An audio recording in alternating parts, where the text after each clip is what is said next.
और पुत्रहीन है उसका जीवन व्यर्थ है। मार्कंडेय जी कह रहे गृहस्थ धर्म की सार्थकता है कन्या हो या पुत्र हो, संतान होना चाहिए।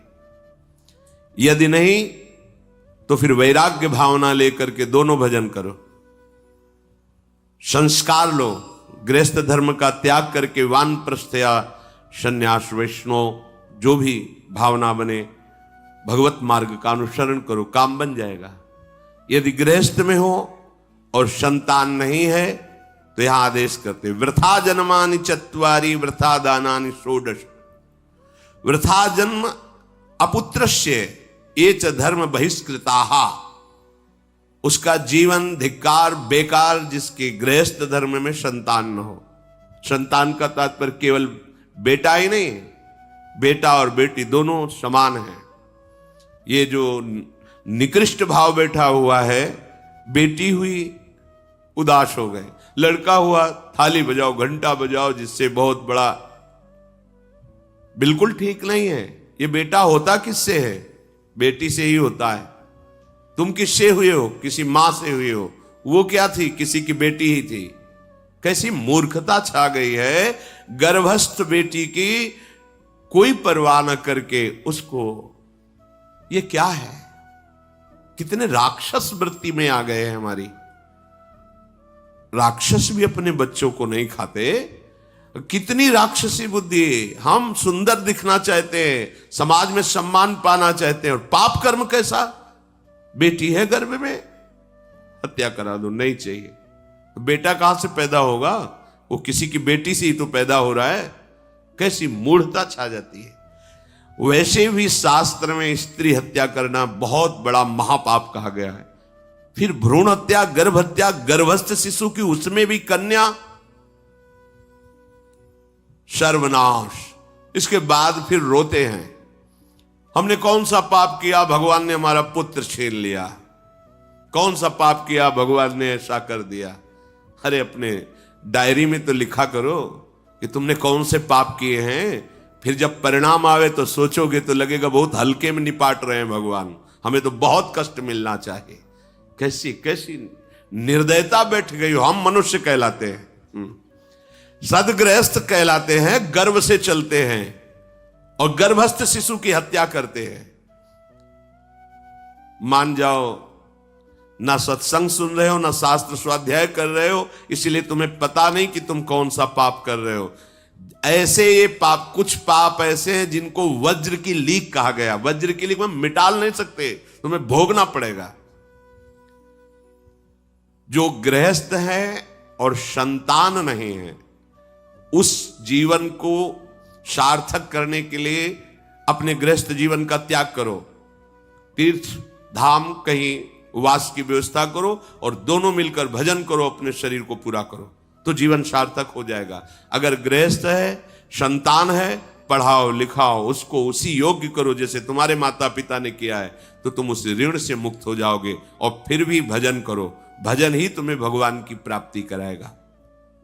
दूसरा, जो अपने धर्म से भ्रष्ट हो चुका है उसका जीवन व्यर्थ है। आपका एक धर्म है, सबसे पहला धर्म है मनुष्य धर्म। मनुष्य का क्या कर्तव्य है? अपने प्राणों का भी बलिदान देकर दूसरे की रक्षा करना, और यहां अपने मन को सुख पहुंचाने के लिए दूसरे की हत्या कर देना। कैसा राक्षसी भाव वृत्तियों में आ गया। देखो, अगर कोई माता बहन एकांत मिल जाए तो बस राक्षस जैसे टूट पड़ते हैं। ऐसे स्वभाव, मार दो, जला दो, काट दो। बड़ी दुर्गति होगी, देख लेना, यहां भी होगी। छुपा के भी कर लो, तब कर्म प्रकाशित होगा जब तुम अपराध नहीं करोगे। अपराध नहीं करोगे तब वो अपराध तुम्हें फंसाएगा और जीवन भर रुलाएगा। मरने के बाद नर्क मिलेगा। नर्क माने बड़ी जेल है, वो बड़ी जेल, ये छोटी जेल है। जैसे बड़े अपराधियों को बड़ी जेलों में भेजा जाता है, तो विश्व ब्रह्मांड की सबसे बड़ी जेल और वहां के सबसे बड़े जेलर यमराज, वहां दंड मिलता है। आप ऐसा ना सोचिए कि ये सब गप है। गांव में जैसे बात करे तो लगता है गप है, जब जेल हो आते हैं ना तो कहते हैं, एक गांव में मिले थे, कहा था कि अगर रोज 5 जूता कोई गांव में हमें मारे तो हम उसे सह लेंगे, लेकिन दोबारा जेल जाने वाला आचरण नहीं करेंगे। दिखा रहे थे कि देखो कैसे कैसे कष्ट वहां के कैदी भी मारते हैं जो बहुत पुराने हो गए हैं, वो हमको अनुशासन में रखते हैं, ऐसा ऐसा कितना कष्ट।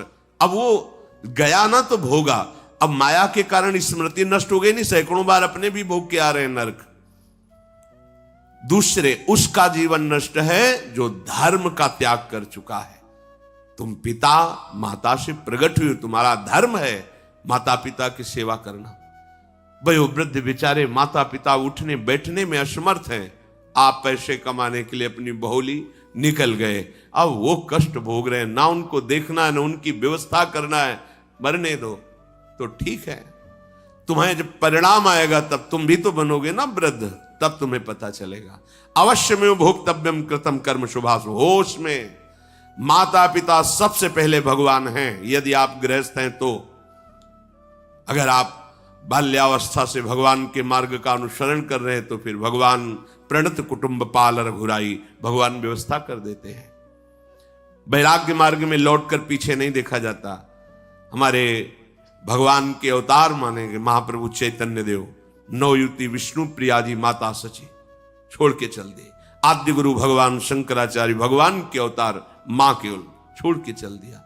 भगवान के मार्ग में यदि ऐसे चले तो भगवान संभाल लेते हो, परम पद मिलता है 21 पीढ़ियों को। मां तो बिल्कुल नजदीक है, 21 पीढ़ियों को भगवत प्राप्ति हो जाती है। और शब्द है प्रणत कुटुंब पाल रघुराई, भगवान स्वयं उसके परिवार का पोषण करते हैं। पर यदि गृहस्थ धर्म में हो और अपने माता पिता का त्याग कर दिया, उनकी सेवा नहीं करते, वो दुख भोग रहे, तो नरक यंत्रणा मिलेगी और जीते जी तुम उन्नति को प्राप्त नहीं हो सकते। तुम्हें भले उन्नति दिखाई देती हो, बाद में परिणाम देख लेना आप।